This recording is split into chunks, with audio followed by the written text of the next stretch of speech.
I really wasn't into.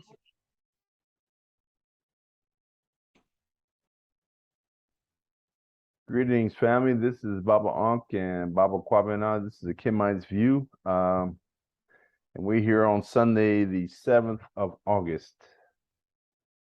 You got anything, Baba? Greetings to the people. All right, family. We're going to do what we do. We're going to go through a short synopsis of the events from the week. We're going to give our own view, and then we're going to try and give it from what a Kemite would do, recognizing who we are as divine beings, going through this experience and unfolding, fearing nothing, loving everything, but being ready to execute justice when necessary. Because without justice, without truth, there can be no harmony. And that's where we are in a disharmonious position. So we got to restore ma'at. And part of that is recognizing the truth. So here we go. First thing I have on the plate here is Iran, Russia, and China are going to do war drills in Latin America with Venezuela. Now, you know, a lot of these people, man, are going to be getting their panties in a twist because of the Monroe Doctrine and Russia over here in Venezuela. You know, and then who's next? Cuba. Anybody remember the Cuban Missile Crisis? Yeah. I think this is interesting, and it shows how America, the empire, is falling, even though I have my mixed feelings about this whole America thing. What's your comments? What's your thoughts, man? Well, I'm not really aware of what's happening with Russia and Cuba. And I mean, I know that there's what they call it. What is it called? BRICS? Is that a part of BRICS? Or is that something different?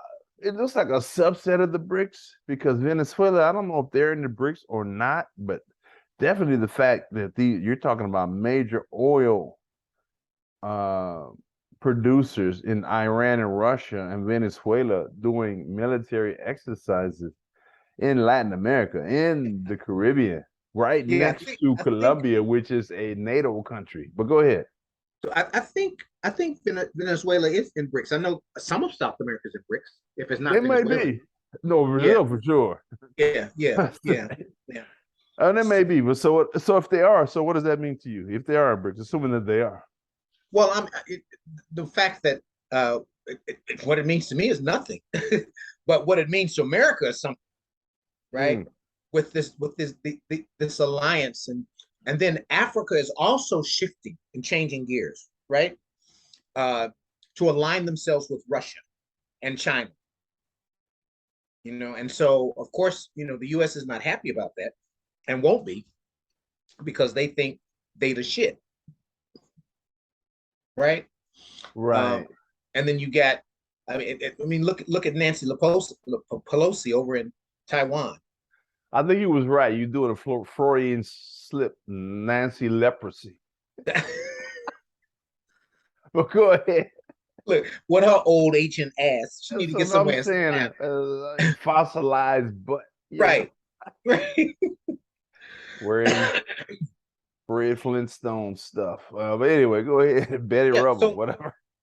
Right. But it'll be interesting to see how all of this falls out, because again, America thinks they're shit. They just want to run and control everybody. What they say is supposed to be the gospel. And you're not supposed to rebel against it. You're just supposed to take it for what it is and move forward. Right. But so it's interesting to see how these things are shifting on the world stage, and how America is getting its feathers ruffled behind it, because they think that they are the shit. That's the bottom line. Okay, I see your point, and I agree with you.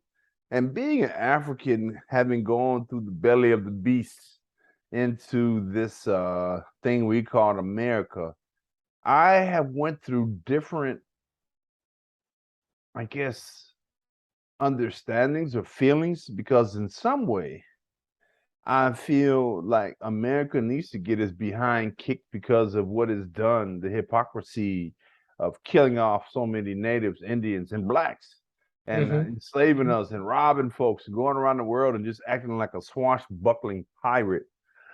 Right. And then we see the hypocrisy of the Reagans and other, leaders who talk about America shining light on the hill, and we said no, it's not. That's a ghetto with some dirty bastards in there. Excuse my language. Right. You look at this guy, and then they got Negroes that, oh, we're gonna put a Negro up. They got this guy, Lloyd Austin, man. He is a clown, a Mm-hmm. straight up clown. So we get blacks in positions of authority, they say, and they're nothing but puppets and clowns. All of them Mm-hmm. up there, man, are puppets and clowns. So, but what America stands for, I really identify with, and their economic system and what they could do. But on the other hand, I don't know. I mean, I wish you would. It's just going to go through a cycle. What I'm trying to say is we have the system of political economy, and that a private and of money being created by the state. And really, it should be a very prosperous land for everyone, but it has been usurped by these bankers Mm-hmm. and these other small-handed folks who are causing this to be a living hell for everyone. And then you also have the people who classify themselves as white, who have, for a 30 pieces of silver or some crumbs off the table, have joined in with the mistreatment of man, their fellow man, to Mm-hmm. identify with this classification called white. So now Right. they've traded in their humanity to be white. Right. Right. So that's disappointing. Instead of, Right. Baker's Rebellion is a perfect example. And I guess that's just come to me. They trade in their humanity to be white. And a lot of people do that, to be white or be American, and mistreat people. And I don't like that about America. But then being American raised here, buying all of the hype, being controlled by the TV as I get older, or should I say, since as I what is it, celebrate more 18-year-old birthdays, I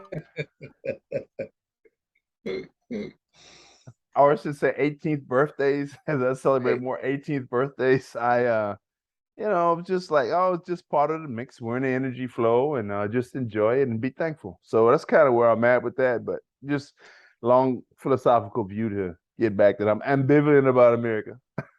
Yeah. And I think a part of it too is we have to evaluate what our role is in the broader sense, right? And in that role, to be effective, to do what we're created to do, because we're not created to just fall in line. We're Right. created to create. We're created to lead. We're created to impact change, and we have to identify what that is, and then move towards it.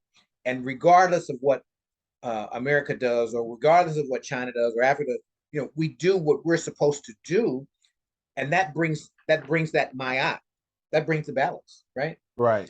And it's so easy to get caught up in what we think isn't happening, and in some of what we think isn't happening, it's only a part of the roadmap to get us to what is supposed to be happening, but we don't see it. We're looking Right. at it on the surface instead of, falling back and trying to get in tune with what's going on in the universe, because the universe knows what it's doing. We are the ones who don't know unless we're tuned in, tapped in, and turned on. And so it's important. That's why it's important for us to meditate. That's why it's important for us to do the things we're doing, to learn, um, to make ourselves available, and do the exercises, do the Light Tuesday cafes, and the teachings that are there, and as people share, to do the readings. Mama G did a reading for me. I mean, it was so powerful. I just didn't know that was in her, and I was like, wow. And it was just so on point. And it was a lunar reading. And What so, system did she use? Well, what kind of reading did she do? well, it was astrological, but Mhm. it was more lunar, based on the sun and the moon. So it wasn't the type of reading that Vovi does, what she does, because she does numerology. She does, and she did my numerology. There were overlaps, but it was so different. Um, and so, but it was so powerful. And even as we were going through the reading, that same day, I had encountered a man on my walk that fed right into the reading. And when I told her what happened, she said, "Oh my God," she said, "You were set up for this because this is what we're talking about," and it was just so powerful. And that was just one of many things that happened in that reading. But and then the teachings I mean, Mama Martha is that woman is she's balling. She's so in tune with so much, and she brings so much to the table. And so I'm delighted that I'm there and I'm participating. I probably don't focus on it with the intent that I should because it's a lot of stuff and it's good stuff, and I need to kind of chew on it longer and digest, regurgitate, and I'm not doing that. But I got other stuff too that I'm looking at as to where I'm at and how I'm moving forward. Oh yeah, well, everything in its own time, and we meet our different challenges or opportunities at the times that we need to be, and whether we overcome them or not is upon us to help us grow and get our spirits or souls ready for the next level. So moving Yeah. on with this news thing here, you've heard about this Brittany Griner lady, this Yes. basketball player. She's quite Yes. interesting character, being a woman that's 6'9". There's very few women that are that tall. She's definitely in the outer limit on the bell curve in terms of Right. height. But Right. what's interesting is that she is a sodomite also. Mhm. And one of the people were talking about that she was a So hermaphrodite, which is not can I true. can I interject? So Yes, that sodomite, it seems derogatory. it's not. Okay, Now well, I go ahead. Go ahead with what you're saying. Because no I so maybe I mean it that way. no Maybe I so mean it. so Maybe I mean it that way. Maybe I don't. Go ahead. Let's go. Let's talk about it. so I keep hearing that term, so I went and looked it up. And so and what it and according to the three different translations that I looked it up in, it said it's a person that engages in oral or anal sex. So that could be a male or female, right? If that's an accurate description of what a sodomite is. Additionally, a sodomites that comes from the Abrahamic that whole Abrahamic thing, which Sodom all of and that is Gomorrah. Sodom and Gomorrah, right? yeah, but again, when you're talking about sodomy, when you're talking about homosexuality, you can't. We have to remember that the scriptures are esoteric and not exoteric. And we're reading, and when you read it as esoteric and take it literally, then that means that that's what the church does. That's what Christianity does. That's what Muslim does. So it's we know that the scriptures were written coded and we have to decipher the code, but we can't take them at face value. And so, and I say that to say that sodomite term is a part of that Christian, that Abrahamic thing that they did when they put together scriptures, for any of those Abrahamic religions. And so we have to look a little deeper and look more from an esoteric perspective versus an esoteric perspective. I think you don't like the term then. Well, no, I don't. The term, well, because it just sounds so. Um, it sounds demeaning. The meaning? Yeah. Um, and it's not even just the term, but even the whole. I'm going to send you something. I did some research this week, and I'll send it to you later. I just wanted to kind of mull over it a little bit, and then we can have some dialogue about it. But yeah, but it just sounds so derogatory. Okay, well, I'll retract that term for now, just to have this conversation, because the point I wanted to get into is that this lady who's a basketball player who has no political significance, in my opinion, Yeah. is being contemplated to be a swap in political war or battle between Russia and Russia and the U.S. This little Russian thing.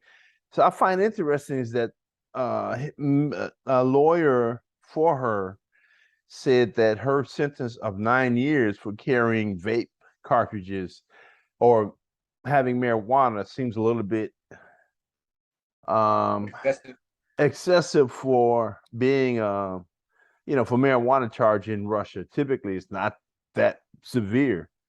But I'm thinking that maybe there's probably a couple things that could be in play here. One is that she may have been bringing tremendous numbers of vape cartridges in, and they knew that she was bringing these cartridges in of marijuana, because that's pretty unique here for the U.S. is to have the marijuana vape cartridges, and they probably don't have it as much in Russia, so she could probably get a nice little return on it. And then also they probably were watching her, know she was doing it, and they said, well, we may need to use her as a chip to get some of our people out. So now they're talking about doing a swap with her, and everyone's all up in arms. Get Brittany Griner out. I don't want to see anybody in jail. Personally, I don't think she should be exalted above anyone else. It's just sad how we have this cult of stardom or what a celebrity, that we put these celebrities up on a pedestal, which we should not do. And I see kind of that going on with her. So I just kind of wanted to bring that up. And there was talk, this lady over here comes over and does some babysitting. And she was saying, it just goes to show how people are so clueless. She was saying, she read someplace that this lady, Brittany, was a hermaphrodite. And I never saw anything of that in the nature. But I haven't seen that either. Yeah, I think people just be talking out of their, side of their neck, as they say, and they don't really know what they're saying. But anyway, moving forward, a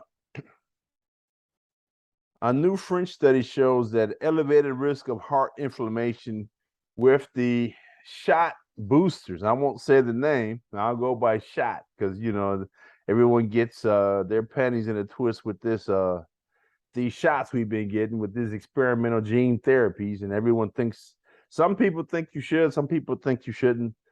It's up to you, but they're saying that if you get the boosters, then there's heart inflammation issues, according to the French. Moreover, there was a situation in Canada, Mississauga, I believe, just right outside of between Toronto and Buffalo, New York. There was an edict that people get their fourth booster, doctors, and like 6 of them died in 2 weeks, man. 6 doctors, young, died in 2 weeks. Wow. That's not normal. So people, do what you do, wear your mask, do what you do. But you know what? What gets me is that in the past, I think Africans, Black people, we were very mistrustful of what the official government stories were. But of course, here lately, it seems like because of the opening up, and there have been more inclusion, and the overt racism, Jim Crow type stuff is not there, thank God. But I think that it has also taken away some of our discernment and mistrust, because now I'm in the store, man, I'm seeing people wear masks, which is their choice, but I mean, like, why? It doesn't do anything scientifically, but people, it's like, used to be we would mistrust them or the official stories. Now we just buy it hook, line, and sinker. Right. All right. And I kind of I pine for those days. It'll come back, I guess. Okay. Another thing, economics. They're talking about in the Southwest for sure, or Southwest. And it's interesting how they use the words. This is a deteriorating situation. And it shows that rent growth is collapsing in the Sunbelt markets, which is a fancy way of saying is that rent prices are decreasing. Deteriorating system, rent growth collapsing. Well, you got to put growth in it. It's not growing, it's collapsing. But all these words are used by the media to confuse us. So I just wanted to throw that out there too. Always look to see what words you can separate when you see a headline to see how they're going to confuse you or what you can do to interpret it from a different perspective. Right. Okay, another thing here, it says Texas is busing migrants to New York City, and DC, and they're talking that those places are saying now they're having emergencies. Well, guess what? They're having it down here in Texas, but because of the policies, you're allowing all these guys to come in, and no country can survive immigration like what's going on in Texas right now. In fact, in Kemet, that's what caused Kemet to collapse. It's the same thing. It's like we're really reliving the Dulu, man. Only it's on a different foot. Yeah. That's what was happening in Kemet. All these people start coming in, and they just kept coming in, kept coming in, kept coming in. Eventually, the place collapsed. It's happening right here in the U.S. Isn't that interesting? All right. Go on to the next item. Is this a coincidence? The autism in kids spiked in staggering amount during the COVID pandemic. From 2017 to 2020, there was a 50% surge. One in 30 kids, or 3.49%. But prior to that, it was 2.2%. Wow. So that's huge. Yeah, but it's like they said it was like 1 in 30 kids has this what they called it, autism. Which, you know, when we were children growing up, from what I saw, it was like 1 in 10,000. You knew very few people who were autistic. Now it's every other children. So have they redefined what it is? Is why? And that's what they're saying. 1 in 30. That's a lot. They're saying that some of it is because of the better surveillance, and that and that's one of the big reasons, and maybe some of the definitions. But I found the most interesting part of this article was that the Chinese researchers from Guangdong Pharma Center were doing the studies. What the Chinese doing studying us? That's another interesting. What's going on with this here? Right. I found that very, very interesting. Anyway, keep an eye on that, people. Moving forward here, I mentioned about those doctors. On to Africa news. They're going to let former Ivory Coast President Laurent Gbagbo was pardoned by Ouattara. And he had a 20-year jail sentence, and he was charged by the ICC for robbing the central bank of Cote d'Ivoire. And you can kind of simplify this by saying that Ouattara was the banker's man and Gbagbo was the people's man, and they kind of had a reconciliation. Another interesting thing about this article is that the ICC had the ability to charge this guy, even though they later dropped the charges. But ICC has nothing to do with the U.S. But in Africa and other parts of the world, International Criminal Court means they can basically dissolve your sovereignty as a country and come in and get your people, which is not good in my opinion, especially as Black people with our experience with the police and the authorities. Right. Okay, moving on here to another article here talked about how there was Malian and white soldiers involved in 33 civilian deaths. So apparently there's in Segud region, which goes all the way up to Mauritanian border in Mali, there was there've been incursions by what they call the Muslim fundamentalists, and so there's been retaliation against these people. And they have what they call a Tuareg people or Berber people who have been in Africa for they don't know how long. That they're not Muslims. I mean, that's not right. They are Muslims primarily, but they're not Arab. But their DNA matches African DNA, but they have non-melanated skin. So they look like white people, as we say in our term. They wear the turbans and cover their faces. So they call them Tuaregs or Berber, but they're African people, which to me shows the diversity of Black people. So, there's a white Nigerian. There's some white Nigerians, which I learned about recently. Where did they come from? Had they been there all along? Supposedly. So I'm gonna have to do some more research on that because I didn't really think much about it. I thought, well, they engrafted themselves into it, but because you know how they do, right? Right. But now that you mentioned this, now I'm gonna have to go back and do some research. No, I think it's interesting because I think we have to keep in mind that as original people, we're going to have all expressions within our DNA and in our Sure, group. So I just wanted sure. to bring that up. But they were talking about. I brought this up for a couple of reasons, and one is that the Wagner Group, which is a mercenary group out of Russia, has been hired by the Malian government to help with routing out The these French. well, French and Arab and U.S. CIA insurgents, these Muslim insurgents that are being paid by let's not mince words, by France, U.S., Britain Yeah, to destabilize Mali, especially since Mali is trying to become a new expression of one of the Malinke, or I should say Sahelian empires that were yeah, there for yeah, millennia, and they don't want to see the rise of the black people again. So they're, putting them up there and saying, "Oh, look, they're killing people.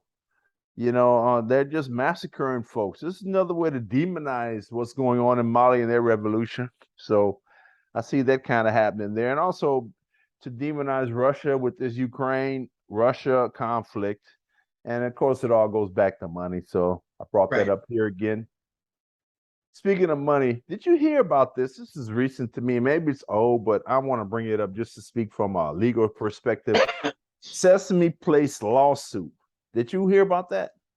No, Over there in your area. But apparently some people from Baltimore, black people, Negroes, as in knee and a growth, the knee growth, Anyway, moving on.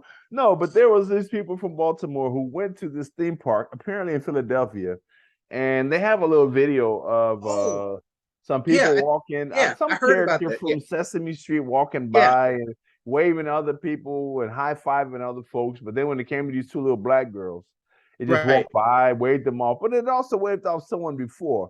And so now they're bringing a $25 million lawsuit saying it's racist. And the Twitter shows alleged waving off by character of two black girls while saluting others. And I just think that this is just such a ridiculous thing. First of all, you're going to be hard pressed to prove racism from what I've seen in that video. And why would you bring racism? Is that racism, or is she tired? Did she really see the person? mm, Why are we so quick for this? And, of course, it's the legal system, because you got lawyers who are trying to chase ambulances and get any payday they can. So that's another part of it. But I don't see this getting past summary judgment. But of course, the media takes it, puts it out there in everyone's face. And why? Why is right. this being played up? Why? Why do you think, Baba? Mm. Because there's nothing. But why do you think it's being played up? Well, it could be something. I mean, yeah, it doesn't look like it's much, but there were other occurrences of what allegedly discriminatory actions by Sesame, not just with those two little girls, but there were other accounts as well. So, so I don't know. It's kind of hard to say. It's kind of hard to say. Um, but the bottom line is, regardless, we know that they don't like us. They don't like us, and we keep trying to get them to like us. We have this thing where we want to be liked by them, and we want to be accepted by them, and we have to resolve in ourselves that we are who we are, and we just need to do us and not worry about trying to be accepted by them. Yeah, and I hear your point. I was looking at it from the point of view that there was this minor story. Someone brings a lawsuit for alleged racism in Baltimore, but it's on all the news platforms. True, it is. My point is this: why is this minor story being disseminated across the nation and the world, alleging racism and pulling in hot button tickets like children, your discrimination against children, and is it a big deal? And it's just like, who's pushing this? Is this one of the tools used to foment race war? I see Yeah, it as it is. That's what I see it as personally. and that's what I was So going to say too. Yeah, I'm sure that there is some play in that direction. You know, when George Floyd, that scenario blew up, right? But police have been killing black people as long as we've been alive. So it wasn't anything new, but it became new to the world. And it showed America in a different light than what it was. And then all of a sudden, you had all of these companies now doing all of this stuff to reach out to blacks. And they're still doing it. And so it's like they're trying to, they're they got a directive. Okay, well, let's shift that narrative so that it'll be different to pacify black people. Because again, they don't care about us.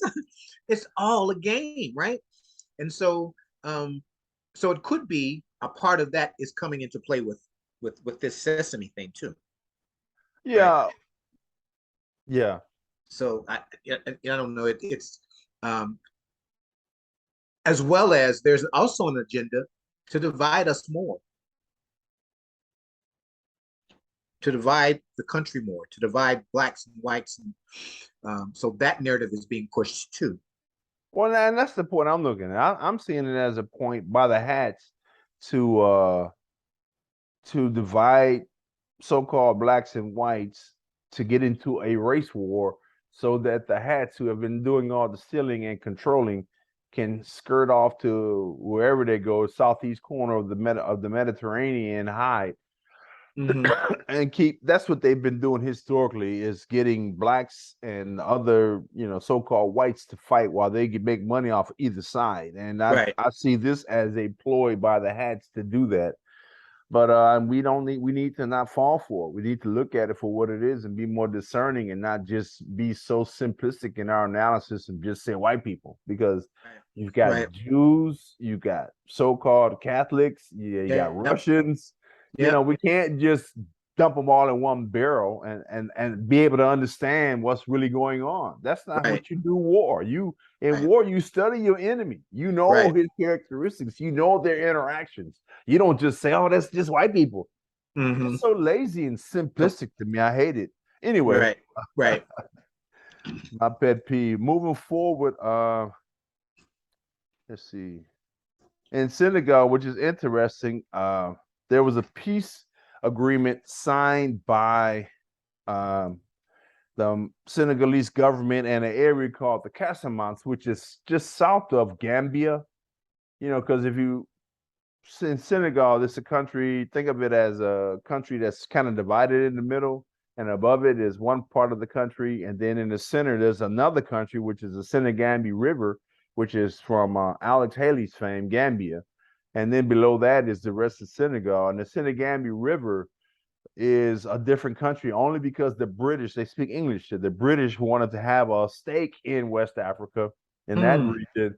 So they took the river in the middle of the country of Senegal, as we call it, and carved it out to be a new country where they speak English. So north of Senegal, north of Gambia, they speak French. South of Gambia, they speak French. And of course, they're tribal languages, local languages. But in the middle, the Senegambia River, there's English. It's the island of English, which I found interesting. And I've been there, and what was really interesting to me, I went to this area called the Casamance, which is, to me, it's one of the most beautiful beaches I've ever seen. Not that I've seen a whole lot, but I mean, you could walk out like, I don't know, a half mile and the water wouldn't get past your chest.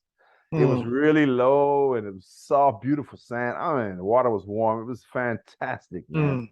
But I'm hearing that they were in war from the government, the regular Senegalese government, and the southern rebels were wanting to secede. But Macky Sall, our boy Macky Sall, who was over the AU, president of Senegal, he sent an emissary down there and said, we're going to have a, sign a peace treaty and get this thing squashed and take care of our people down there. And my question is this. Okay, furthermore, historically, that region was part of the Portuguese, when the Portuguese broke out of Europe and started going along, trying to figure out how to get around Africa and beat the Arabs out for the spice trade. They took colonies along the way. And so that region was part of the Portuguese colonies, and the French took it back or took it from them in 1888, which was just right after the Berlin Conference, where they cut Africa up like a big pie.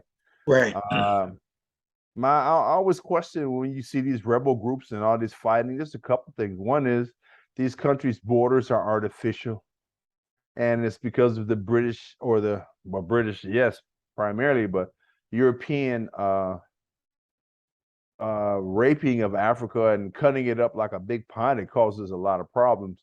And then finally, the last thing is, who benefits from this civil war? They said they were taking a bunch of illegal trafficking in timber and cannabis, funny grown weed. I've never had any. I guess Casamance weed, I'm sure it's probably good in Africa. It grows everywhere. But who would benefit from war and the destruction of the resources? What are your thoughts on that? Who would benefit from war would be the neo-colonists. The usual suspects, huh? Yeah, the usual. I mean, be realistic, right? Yeah. Well, that's my thing. I see the bankers behind everything. They're going to benefit, right? If you got instability, you're moving arms, they're going to make the money. So I don't trust them at all. And so I'm glad to see the African brothers coming to peace in Senegal. Another article I saw in BBC London, London is to return 72 artifacts to Nigeria. And these are these bronze statues that are just like masterpieces of workmanship. And of course, the British went and stole everything around the world. And now they want to seem like they're magnanimous and such good people. So they're giving it back. Right. But they've made all this money off of them being on display. Right. They're not giving that back. No, they're not giving it back. They're laid in the dollar short. What about interest? And all this other loss and reparations for having taken it in the first place. So, all right, going on to in Kenya here, there was elections. Once again, pay attention to these words, and I'm not going to give it total justice, but I just want to give you an idea of how they manipulate us with the wording of these articles that they present to us, and we, without discernment, fall victim. Kenya's election wrestling, dynasties versus hustlers. In a move akin to Trump backing a Clinton outgoing president, which is Kenyatta, Uhuru Kenyatta, which is the dynasty of, that's when Kenya became a independent. Kenyatta was one of the first presidents. He wants to hand the crown, which is interesting word, to full-term friend Raila Odinga. And then there's only to see this guy William Otto, which is the Puto, who is the deputy, trying to snatch it from the 9th August election. So you've got the old guard trying to pass it to his opponent, like big time wrestling. They become friends. Then you got a third party coming in. So they're playing it like really WWE, and it's more of a soap opera rather than dealing with the reality of this is just another political show to keep the people amused and away from the reality of them being raped and pillaged by the British banks. And so they're looking at these guys fighting back and forth like WWE wrestling. And it's just sad because these guys are all insiders. They're all insiders. So, anyway. And I think the last thing we're going to talk about today is, we talked about a little bit last time, but how Blinken is running down to Africa to go to South Africa, Democratic Republic of Congo, and Rwanda to counter the Russian influence. And of course, they had some black woman from Louisiana who's going to be helping him from the State Department to push this effort. But I was thinking about it. Why is he going to these three countries? DRC, South Africa, and Rwanda. Then it hit me. South Africa is an economic powerhouse in Africa. Right. The DRC is a mineral powerhouse in Africa. True. And Rwanda is a military powerhouse. They have very good military in Rwanda. Very powerful, very, very disciplined and all that. So he's saying, according to the article, that he's going there because of the tensions have flared between the three countries in the region due to the conflict in the Eastern Congo. But I think nothing is ever what meets the eye. You never accept it for what they say. Right. It's always more. And it's always more. Right. So that's all I have, brother, for today. You have anything else to add? No, I because I don't have my phone, I couldn't send you some things that I saw today. I saw you don't hear much talk about Guinea-Bissau, and that's where my parental DNA it lands to, right? Really? And so I saw something today about Guinea-Bissau that was fascinating. I thought, you never hear anybody talk about Guinea-Bissau and how they rebelled against the Portuguese and who led the rebellion. Amilcar Cabral. Yes. Yeah, but man, he wrote a great book. But go ahead. No, but you don't hear much about him, right? And what happened. And so that was fascinating. And then I listened also to the history of Nigeria and how Nigeria was sold by its own, and why it was sold by its own to the British, and which allowed the British to come in and make it a part of the British Commonwealth. But so it was today was I had several videos like that, and I started subscribing to this particular history channel, African history channel. So that's where this is coming from. But it's just fascinating stuff. It's new stuff for me, and so I sent some of it, like the Nigerian one. I sent it off to some Ghanaian friends and Nigerian friends, and they had no clue about it to me. I'd like to see it. I mean, the whole history of Nigeria and that region is fascinating, and it makes it seem like they were just some little savages just off in the bush doing nothing. They had powerful kingdoms and empires, man. Long time ago. I mean, even at the time of Kemet, there was kingdoms there, even though we're not taught this information. Right. So yeah, I'll send them off to you. I was trying to wait till my phone recovered, so we'll see, because it's a little difficult. Okay, that's fine. No, we but can now, wait for that. now that you text me, I know what your number is, so I can send them to you. Okay. Well, you may have to break down and just get another one. Did you go to the cloud? You have a lot of stuff in the cloud. I did. It is. So I may have to do that. I hate cloud, but I'm ambivalent because the NSA records everything anyway. So you act like you want to be secretive and hide stuff. Every conversation, every keystroke, every email, every video conference call is recorded by NSA. So who are you really hiding from? Right. They see it all. That's when it's time to be bold and out front and not be fearful, because what's fear going to get you? Right. Anyway, that's why I'm doing this talk with you, brother. But I think that's all I have. You got anything else, man, before we close this out? No, I'm straight. All right, family. Well, we're going to close this out with the Kemites view on the 7th of August, 2022. We wish you love and gratitude. And once again, our goal is to use a different way to look at the news and understand what's going on as it affects us, the melanated original people of the planet, who we have love for all, but looking to impose justice and truth for all, because that's the only way to move forward so that we can reestablish Ma'at and balance upon the land. And that's only through self-knowledge and understanding who we truly are and what we truly are from a physical, scientific, and 360 by 360 degree of knowledge and understanding. And with that, we close. I send love and gratitude. Like, share, subscribe. And if you have any comments, put them down there. I'll promise I'll get back to you at some point. All right, brother. All right. Peace. Peace.